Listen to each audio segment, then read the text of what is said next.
Dear friends, ఈ మధ్య EMI అనేది చాలా పాపులర్ అయిపోయింది కదా. కట్నం కూడా ఈఎంఐ.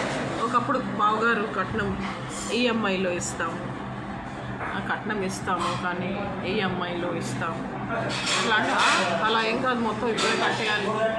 మేము కూడా 3 ముళ్ళు ఈఎంఐలో కట్టాము. ఒక ముడి ఇప్పుడు, ఒక ముడి తర్వాత ఇంకొక ముడి ఇంకొకసారి. ఊరుకుంటారా? మేము ఇప్పుడే 3 ముళ్ళు కట్టాలి కానీ మీరు ఈఎంఐ మాత్రం తర్వాత కడతారా? కట్టం ఇన్స్టాల్మెంట్లో ఇస్తారా అని ఎన్నో పెళ్ళిళ్ళు ఆగిపోయినాయి, ఎన్నో జీవితాలు కూడా పాడైపోయి, ఎన్నో లైఫ్లు స్టార్ట్ అవ్వకముందే ఎండ్ అయిపోయినాయి, ప్రారంభం కాకముందే ముగింపులు అయిపోయినాయి.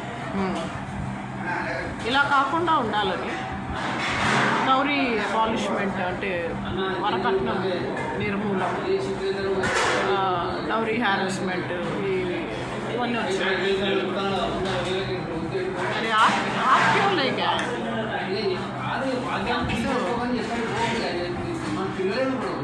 సో డౌరీ తీసుకోవడం తప్పు, డౌరీ ఇవ్వడం కూడా నేరం. Welcome to coffee with Chaudhary. ఇక్కడికి నార్త్ ఇండియన్స్ వచ్చి సౌత్ ఇండియన్ కాఫీ అమ్ముతున్నారు. సౌత్ ఇండియన్స్ డబ్బులు ఇచ్చి కాఫీని ప్రేమతో తాగుతున్నారు. బాగుంది కదా. అంటే మన ప్లాట్లు ఎక్కడున్నాయో మనకి ఎవరో చూపించాలి తప్ప మనకి తెలియట్లేదు. మన పొలాలు ఎక్కడున్నాయి, మన ప్లాట్లు ఎక్కడున్నాయి, మన పూర్వీకుల ఆస్తులు ఎక్కడున్నాయి. మన పూర్వీకుల ఆస్తులు, మన చుట్టాలు, బంధువులు, స్నేహితులు, మన పూర్వోత్తరాలు, మన వంశవృక్షాలు, మన వంశవృక్షం యొక్క వేర్లు, మన వంశవృక్షం యొక్క రూట్స్ భూమిలో. ఇక్కడి నుంచి గుంటూరు, అమరావతి, అక్కడి నుంచి కృష్ణా, గోదావరి, పెన్నా, ఎన్నో తీరాలని దాటుకుంటూ మన వంశవృక్షం యొక్క రూట్స్, వేర్లు పొంచి ఉన్నాయి. ఈరోజు మనకి వాళ్ళు తెలీదు, వాళ్ళ భాష తెలీదు, వాళ్ళ యాస తెలీదు, వాళ్ళ మాండలికం తెలీదు. అమ్మాయి అమ్మాయి బాగున్నావా? ఎవరు మీరు? నేనమ్మాయి. ఎవరమ్మా నువ్వు? ఆప్ కోన్ హై? మీరు ఎవరు? వాళ్ళ ముఖంలో ఒక బాధ, వాళ్ళ ముఖంలో ఒక బాధతో కూడిన పెయిన్.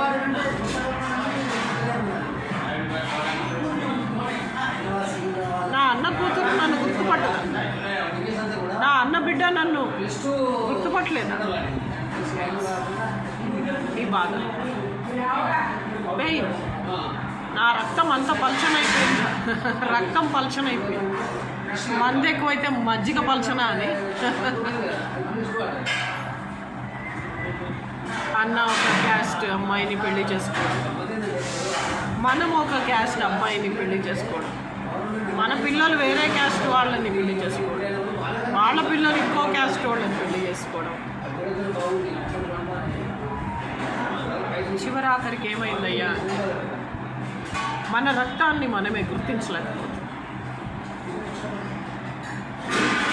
ఈరోజు నాకు ఒంట్లో బాగాలేదని, అంటే ఒంట్లో బాగాలేదంటే తీవ్రంగా కాదు, కొంచెం ఈ మధ్య బట్టలు ఆరేస్తూ ఉంటే తీగ మీద కింద ఇనప తీగలు కొన్ని ఉన్నాయి.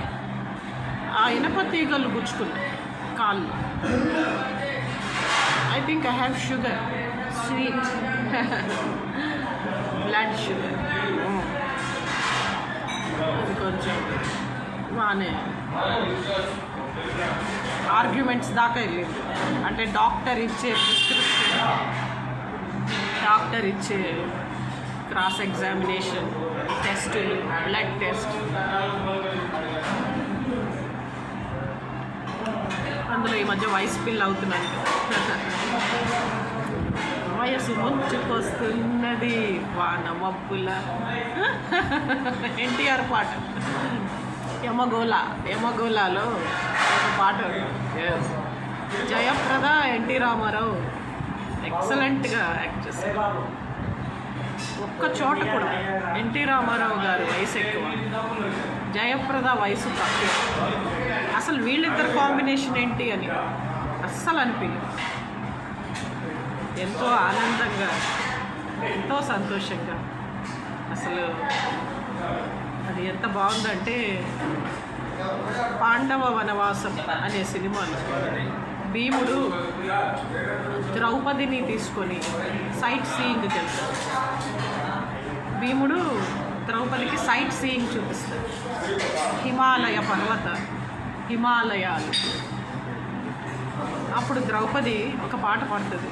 హిమగిరి సొగసులు మురిపించెను మనసులు కలిగించెనేమో ఏవో ఊహలు.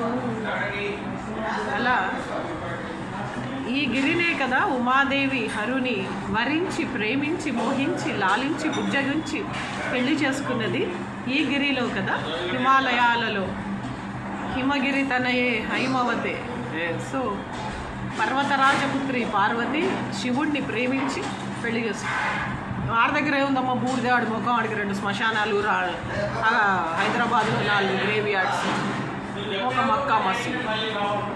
ఏముంది ఆయనకి? వద్దు, ఆయనకి భార్యను చూసుకునే అంత ఆస్తి లేదు. నో అలా అనద్దు. శివశక్తి మామూలు శక్తి కాదు, ఈ ప్రపంచాన్నే హరించి వేసే శక్తి. సరే, ఇంకా జబ్ మియా బీవీ రాజీ క్యా కరేగా కాజీ కదా, పెళ్ళి. ఆ పాట మీరు వినండి, చాలా బాగుంది. పాండవ వనవాసం. ఆ పాటలో ఎన్టీ రామారావు, సావిత్రి ఎంత బాగున్నారో, ఈ పాటలో కూడా జయప్రద, ఎన్టీఆర్ అంతే బాగున్నారు.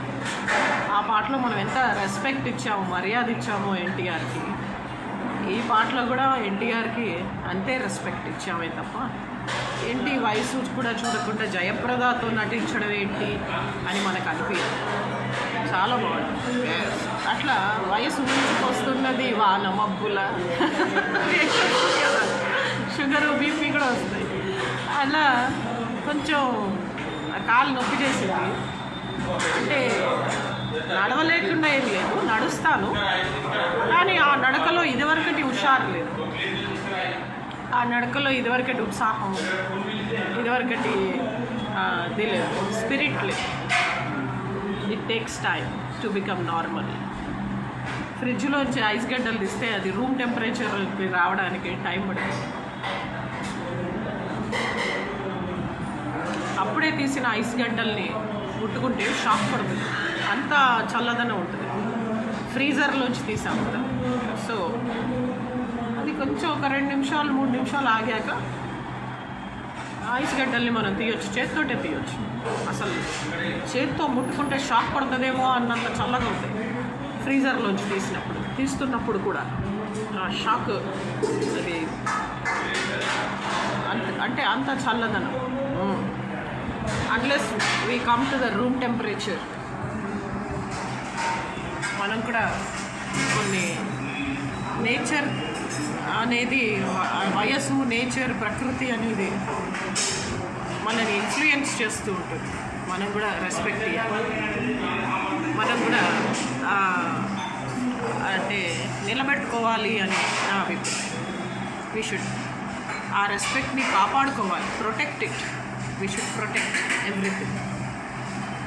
ఏ వయసుకు ఆ రెస్పెక్ట్ ఉంటుంది, అది కూడా మనం రెస్పెక్ట్ కాపాడుకోవాలి. డియర్ ఫ్రెండ్స్, మానవ సంబంధాలు అన్నీ నీళ్ల పాలైపోతుంది. రాఘవేంద్ర స్వామి చరిత్రలో మీరు చూడండి, Mantralayam Raghavendra Swami. Don't underestimate Mantralayam and Raghavendra Swami. మనలాంటి మనిషే కదా అనుకుంటున్నాను. కాదు. రాఘవేంద్ర స్వామికి ఆ తల్లి సరస్వతి స్పెషల్ బ్లెస్సింగ్ ఇచ్చింది. జ్ఞానం అంటే ఒక బుక్ ఉంది, ఈ బుక్ ఉంది. ఈ బుక్లో బాసర సరస్వతి ఆమె విగ్రహం ఉంది. నువ్వు బాసరాకి వెళ్ళి వ్యాసమహాముని తపస్సు చేసిన చోట కూర్చొని తపస్సు చేస్తే ఏమేం ఫలితాలు వస్తాయో అవి మామూలుగానే రాఘవేంద్ర స్వామి యొక్క విగ్రహమో ఫోటోనో ఏదైనా మన ఎదురుగా పెట్టుకొని ఆయన యొక్క ఇమాజినేషన్ తలుచుకుంటూ అప్పుడు కూడా మనం ధ్యానం చేస్తే ఆ తపస్సు ఫలిస్తుంది. తపస్సు అంటే ఏదో హిమాలయ పర్వతాలకు వెళ్ళి లేదా ఇంకేదో అడవికి వెళ్ళి నల్లమల్ల ఫారెస్ట్కి వెళ్ళి ఒక పులికి మీరు ఉప్మా అవ్వక్కర్లేదు. పులికి ఉప్మా ఏంటబ్బా? చాగంటి కోటేశ్వరరావు గారు పులికి ఉప్మా ఏంటి చెప్పమా అంటారు. వాళ్ళే ప్రాసలో మాట్లాడతారు. గరికపాటి నరసింహారావు గారు పులికి ఉప్మా ఏమిటి నీ పిండాకుడు అంటారు.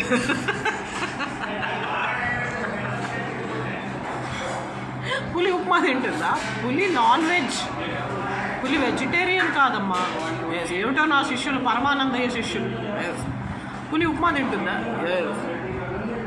Non vegetarian. వెజిటేరియన్ కాదు, ఉప్మా వెజిటేరియన్. సరే, ఇలా మీరు తపస్సు చేయాలంటే ఎక్కడికో వెళ్ళి ఏమోలో మీరు మీ యొక్క ఫీలింగ్స్ని రివీల్ చేసుకోక్కర్. 100% మన ఇంట్లోనే ఒక చోట, అంటే తపస్సుకి యోగ్యమైనటువంటి స్థలం, పీస్ఫుల్గా మీరు డిస్టర్బ్ కాకుండా మీరు మానసికంగా సంతోషంగా ఉండే ఒక స్థలం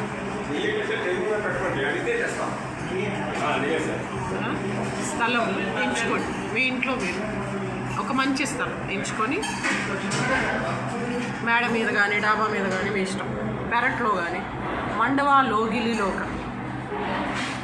మండువా లోగిలి అంటే ఏంది బై? అరే ఉందిరా బై, చాలా ఉంది. మండువా లోగిలి అని ఉంటాయి. తర్వాత చెప్తా, I come back to you అంటే ఇది మన భాషలో చెప్తేనే వాళ్ళకి అర్థమైంది. మండువా లోగిలి అంటే ఏంటి? ఒక 25 అరటిపండ్లు తీసుకురా. అమృతపాణి అరటిపండ్లు ఒక 25 తీసుకురా. అవి కోనేరు అమృతపాణి కోనే ఏమన్నా క్లాస్మేటా ఎవరు? అమృతపాణి అరటిపండ్లు ఒక 25 తీసుకురండి అంటే అమృతపాణి ఎవరు? మన క్లాస్మేటా? 25 బోలే తో కిतना? 25 అంటే 25 అంటే ముగింపులు అయిపోతున్నాయి కొన్ని భాషలు, అంతరించుకుపోతున్నాయి ప్రాచీన కళలు,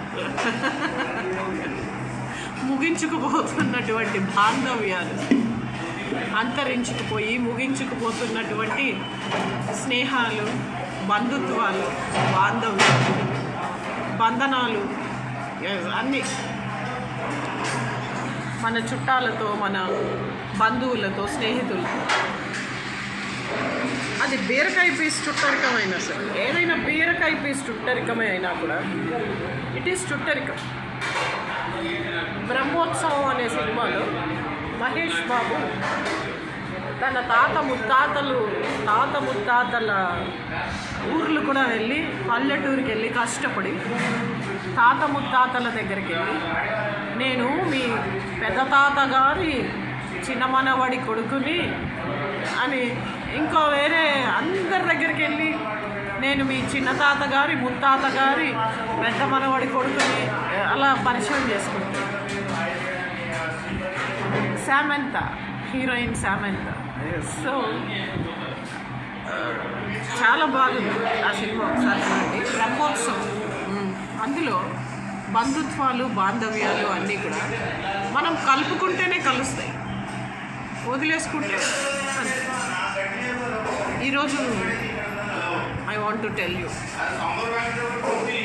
ఎక్కడో పుట్టి ఎక్కడో పెరిగి ఒక గోదావరి నాసిక్లో పుట్టి కోపర్గాంలో పెరిగి మహారాష్ట్రలో పుట్టిన గోదావరి ఇక్కడికి వచ్చి ఆంధ్రప్రదేశ్కి వస్తుంది.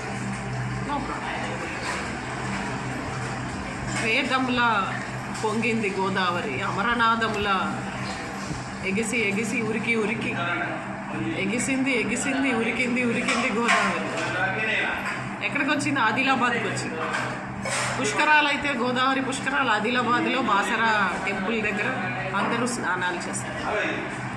అక్కడ ఆ గోదావరి మన మహాభారతం రాసినటువంటి వేదవ్యాసుడు స్నానం చేసి అక్కడే ఒక గుహలో తపస్సు చేసుకుంటూ ఉండేవాడు. సో ఇంత ఉంది కదా గోదావరికి. సో ఎక్కడో గోదావరి పుట్టి ఇక్కడికి వచ్చి ప్రవహించింది. అలా మనందరం ఎక్కడెక్కడో పుట్టి ఇక్కడికి వచ్చి సెటిల్ అయిపోయాం. కానీ పుట్టుపూర్వోత్తరాలు, ఆ రూట్స్, ఆ వేర్లు, ఆ యొక్క ఫౌండేషన్లు భూమిలో ఎంత దూరం ఉన్నాయో, భూలోకంలో ఎక్కడ దాకా ఉన్నాయో మనకు తెలియపోయినా కనీసం తెలుసుకోవాలి. ఎప్పుడైనా సంవత్సరానికి ఒకసారైనా ఒక get together, at least once in a year, ఎవరి డబ్బులతో వాళ్ళు మీరు ఇలా ఒక గెట్ టుగెదర్ పెట్టండి. ఎవరి డబ్బులతో వాళ్ళు వచ్చి ఏం కావాలంటే అది తింటారు, ఏం కావాలంటే అది ఆర్డర్ చేసుకుంటారు, ఏం కావాలంటే అది వాళ్ళు దే కెన్ అంటే వాళ్ళు ఎక్స్పెక్ట్ చేసేది ప్రేమ. మీ నుంచి ఎక్స్పెక్ట్ చేస్తుంది ప్రేమాభిమానాలు మాత్రమే, బంధుత్వాలు మాత్రమే. ముగిసిపోతున్నటువంటి బాంధవ్యాలని మళ్ళీ రెన్యువేట్ చేసి మళ్ళీ రెన్యువల్ చేయడానికి. అంతేగాని మీరు పెట్టే ఉప్మా, మీరు పెట్టే కాఫీ అవసరం లేదు. ఎవరి డబ్బులతో వాళ్ళు ఏం కావాలంటే అది ఆర్డర్ చేసుకోవచ్చు. అక్కడ అన్నీ ఉంటాయి. ఏది కావాలంటే అది తింటారు, ఏది కావాలంటే అది తాగుతారు. ఇది మీరు తెలుసుకొని, ఇప్పుడు దాకా ఎవరో కుక్కలు మొరిగారు, ఎస్ వాళ్ళని వేసేయాలంటే నాకు నిమిషం పట్టదు, నిమిషం పట్టదు, ఎస్ ఐ డోంట్ కేర్. ఎందుకంటే నాకున్న పవర్ని రోడ్ మీద కుక్కల కోసం నేను వేస్ట్ చేయను. So dear friends and relatives, నా తల్లి వైపు బంధువులు, తండ్రి వైపు చుట్టాలు, నా భర్త వైపు స్నేహితులు, రిలేటివ్స్ అందరూ, అంటే ఏమంటారు, చుట్టాలు బంధువులు, బీరకాయ పీస్ చుట్టాలు, బీరకాయ పీస్ బంధువులు అయినా సరే ఎస్ నో ప్రాబ్లం. అందరూ నా యొక్క వెల్ విషర్స్, నా శ్రేయోభిలాషులు సంతోషంగా ఉండాలి. అండ్ సంవత్సరానికి ఒక్కసారైనా అందరూ కలవాలి. గెట్ టుగెదర్ ఉంటే బాగుంటుంది. మన వెల్ విషర్స్ అందరూ ఒకసారి కలవాలి. At least once in a year all of us, మన వెల్ విషర్స్ మొత్తం కొంచెం కలిస్తే ఒకరోజు బాగుంటుంది. ఈరోజు I'm so sorry I could not come to you all. నేను మీ దగ్గర వచ్చి కూర్చొని కాఫీ తాగి hi hello how are you, ఎలా ఉన్నారు మనోళ్ళందరూ అంటున్న డిజిటల్ లాంగ్వేజ్ బ్యూటిఫుల్ అందరినీ తిట్టడం, అందుకే అందరికీ కొంచెం కోపంగా ఉంటుంది. అపకారం చేసిన వాళ్ళు, అన్యాయం చేసిన వాళ్ళని తిడుతూనే ఉంటారు ఎప్పుడు. సో నా తెలంగాణ భాష మీకు బాధగా ఉండుండొచ్చు, అయినా సరే నా భాష ఇదే. My Telugu is a digital remix of Urdu and all మాండలికాలు, ఆల్ యాసలు. ఒక ఉర్దూ అమ్మాయి తెలుగు మాట్లాడుతున్నట్టుగా ఉంటుంది. But I like Telugu. దేశ భాషలందు తెలుగు లెస్స, దేశ భాషలందు తెలుగు లెస్స. అండ్ తేనె కన్నా తీపి తెలుగు. ఇప్పటికీ నేను యద్దనపూడి సులోచనారాణి గారు రాసిన మధుర స్వప్నం, ప్రేమ్ నగర్ అలాంటి నవల్స్ చదువుతూ అలా గుండెల మీద ఆ నవల్ని పెట్టుకొని అలాగే నిద్రపోతూ ఉంటాను. ట్రైన్లో కూడా, ఈవెన్ ఇన్ ట్రైన్ చాలా సంతోషంగా, గుండె నిండా ఆనందంగా ఉంటుంది. చాగంటి కోటేశ్వరరావు గారు, గరికపాటి నరసింహారావు గారు మనకి తెలుగు అంటే ఎంత ప్రేమ ఉందో అది వాళ్ళు చూపిస్తారు వాళ్ళ మాటల ద్వారా. Thank you.